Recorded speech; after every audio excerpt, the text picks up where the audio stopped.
Olivia and welcome back to my YouTube channel.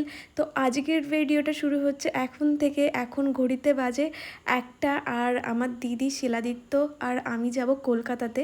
দিদি শিলিগুড়ি থেকে কালকেই এসেছে এখানে, আর দিদিকে নিয়ে কেন আজকে কলকাতা যেতে হচ্ছে তো তোমাদের সবটাই ব্লগে জানাবো। তো দেখো দুপুরবেলা আমরা রেডি হয়ে বেরিয়ে পড়েছি, আর আমরা স্টেশনে চলেও এসেছি। আর এখানে এসে ট্রেনের জন্য ওয়েট করছিলাম। ট্রেন ছিল 2:45-তে, আর আমরা একটু আগেই যেহেতু চলে এসেছি, আর আমরা ওভারব্রিজের ওপরেই দাঁড়িয়েছিলাম। খুব হাওয়া দিচ্ছিল, আর নিচের দিকটা একটুখানি রোদ ছিল, আর গরমও লাগছিল। ব্যাপারটা এরকমই হয়, যেদিন আগে আসি সেদিন ট্রেনও লেট থাকে, আর যেদিন দেরি করে আসি সেদিন ট্রেনটা বেরিয়ে যায়। তো ঠিক আছে, দেখো আমরা ট্রেনে তো উঠে গেছি, আর আমরা যাচ্ছি দমদম, ওখান থেকে মেট্রো ধরবো। তো দিদি আর আমি দুজনেই সিট পেয়ে গেছিলাম, কারণ দুপুরবেলার টাইমে ট্রেনটা মোটামুটি একটুখানি ফাঁকাই ছিল। তো অনেকক্ষণ বসে থাকার পরে যখন দমদমে ঢোকার একটুখানি আগে, তখন আমার মনে হলো আর বসতে ভালো লাগছে না, তাই আমি গেটের ওখানে একটু দাঁড়ালাম। মানে গেটের একদম কাছে নয়, একটু দূরে দাঁড়িয়ে থাকলাম। ওখান থেকে হাওয়াটা বেশ ভালোই লাগছিল, আর যেহেতু অনেকটা সময় বসেছিলাম। আর এইদিকে দেখো, মানে স্টেশনে ঢোকার আগেই বৃষ্টি শুরু হয়ে গেছে। বর্ষাকালে বৃষ্টি কখন হয় আমরা তো কেউই জানি না। তো তারপর আমরা দমদমে নেমে গিয়ে সাবওয়েতে মেট্রোর ওখানে যাচ্ছিলাম টিকিট কাটবো।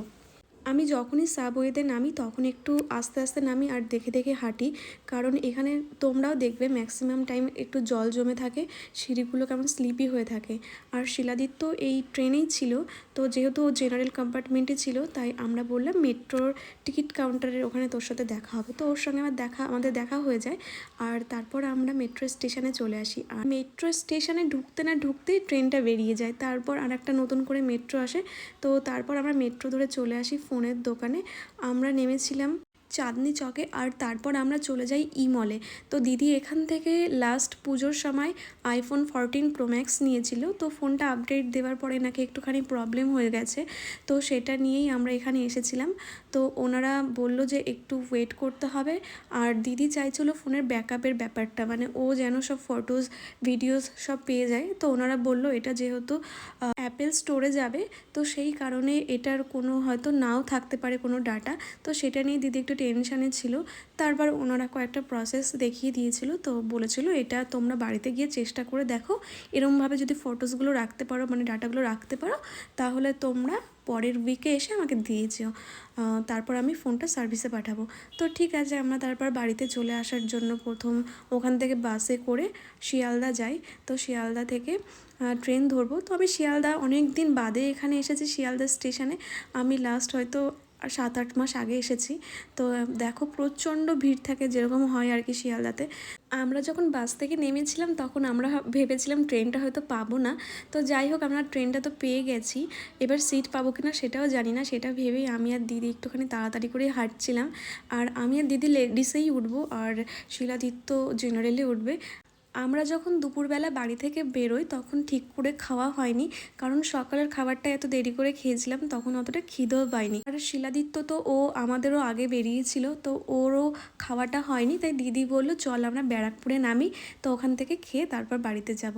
তো তারপর আমরা 3জন মিলে ব্যারাকপুরে নেমে পড়ি, আর তারপর চলে আসি দাদা বৌদিতে। আর দাদা বৌদির বিরিয়ানি কার না প্রিয়, সবাই খেতে ভালোবাসে। তো আমরা চলে আসি 3rd ফ্লোরে। এটা হয়তো নতুন রেডি করেছে ওরা এই ফ্লোরটা, আমি আসিনি এর আগে কখনো, মানে দাদা বৌদিতে এসেছি, এখানে আসিনি। তো এখানে দিদিও প্রথমবার আসলো। দিদি যেহেতু শিলিগুড়িতে থাকে, তাই ওর এখানে খুব একটা আসা হয় না। আমি আর শিলাদিত্য কিন্তু মাঝে মাঝেই চলে আসি বিরিয়ানি খেতে। তো এইখানে এই 3rd ফ্লোরটা প্রথমবার এসেছি, খুব ভালো লাগছিল। আর হ্যাঁ, তোমাদের একটা কথা বলি, এখানে এসে স্যান্ডি শাহর সঙ্গে আমাদের দেখা হয়েছিল। তোমরা যারা স্যান্ডি শাহকে চেনো তারা হয়তো বুঝতে পারছো আমি কার কথা বলছি। তো তার সাথে কথা হয়নি, দূর থেকে জাস্ট দেখলাম। তো তারপর আমাদের বিরিয়ানিও চলে আসে। দিদি ছিল চিকেন চাপ আর বিরিয়ানি, আর আমার ছিল মাটন বিরিয়ানি, আর শিলাদিত্যর মাটন বিরিয়ানি। মানে আমি আর দিদি মানে ডিভাইড করে নিয়েছিলাম মাটন বিরিয়ানিটা। দিদি যেহেতু মাটন খায় না, আর আমি একটা বিরিয়ানি খেতেও পারবো না, সেই কারণে।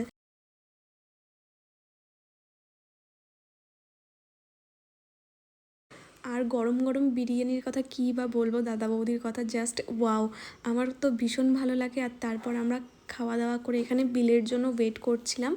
আর তোমাদেরও একটু দেখিয়ে দিই থার্ড ফ্লোরটা কেমন করেছে। আমার বেশ ভালো লেগেছে, দাদা বৌদিটা এমনি সুন্দর করেছে। এটা দাদা বৌদি হোটেলটা ছিল। তো তারপর আমরা ওখান থেকে খাওয়া দাওয়ার পরে চলে আসি স্টেশনে। আর তখন সন্ধ্যার টাইম, বেশ ভালোই ভিড় ছিল। আমরা দাঁড়িয়েছিলাম 1 নম্বর প্ল্যাটফর্মে, আর ট্রেনটা আমাদের অ্যানাউন্সমেন্ট হয়েছিল 1A-তে। তো আমরা সবার মতো ওরকম লাইন ক্রস করেই ওপাশে গিয়েছিলাম। তো তারপর বুকু চলে যায় ওর বাড়িতে, আর আমরা নেমে পড়ি আমাদের গন্তব্যস্থলে। তো তারপর দিদি পাপার জন্য এই আঙুরগুলো নিচ্ছিল, ওর ভীষণ প্রিয়। মানে ও এইগুলোকে লিচু বলে। অ্যাকচুয়ালি পাপা ভীষণ লিচু খেতে ভালোবাসে, আর এই আঙুরগুলোকেও লিচুই মনে করে। তো তারপর আমরা যখন বাড়ির দিকে আসি, আমাদের গলিতেই এখানে একটা কালী পুজো হচ্ছিলো, আমাদেরও ইনভিটেশন ছিল। তো হয়তো যাবে বাড়ির থেকে কেউ। তো দিদির মনটা একটু আপসেট ছিল, কারণ ওর ফোনের কাজটা তো কমপ্লিট হয়নি। আর এদিকে বাড়িতেও চলে আসলাম, আবার ও শিলিগুড়িতেও চলে যাবে, জানি না কি হবে। তো পাপার জন্য এই আঙুরগুলো নিয়ে এসে ওকে দেয়। পাপা তখন খাচ্ছিল, আর পাপা তো দেখে প্রচণ্ড খুশি হয়ে যায়। আর আমাদের বাড়িতে সেদিন লাবণীও এসেছিলো, আর লাবণী তো প্রচুর খাবার দাবার নিয়ে আসে ও যখনই আসে। তো এই দেখো পাপাকে লাফালাফি করছে আঙুরগুলো দেখে।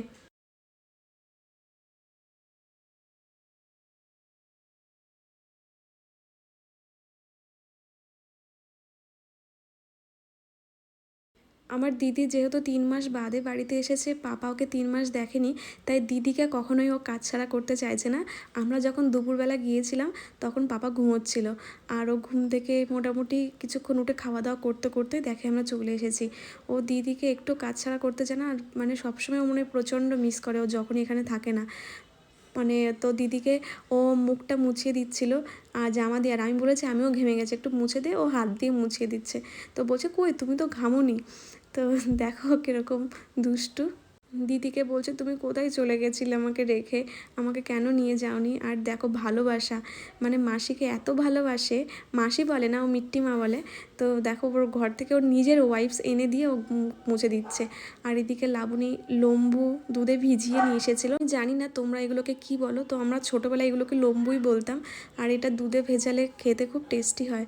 আর লাবণী যখনই আসে কিছু না কিছু নিয়ে আসে। আর ওদের ওখান থেকে মিষ্টিও নিয়ে এসেছিলো, ওখানকার মিষ্টি খেতে আমরা খুব ভালোবাসি। তো যখনই আসে মিষ্টি এসব নিয়ে আসে, দুধ টুধ। তো পাপা এদিকে দেখো হেলমেটটা পরে আমাদের এন্টারটেন করছে, দুষ্টুমি করছে, মাথার মধ্যে উল্টো করে হেলমেট পরেছে দেখো। তো সবাই ভালো থেকো, আর ভিডিওটা কেমন লাগলো প্লিজ কমেন্ট করে জানিও। আর যদি ভালো লেগে থাকে তাহলে প্লিজ একটা লাইক করে দিও, একটা শেয়ার করে দিও। আর যারা নতুন দেখছো তারা অবশ্যই একটা সাবস্ক্রাইব করে দিও।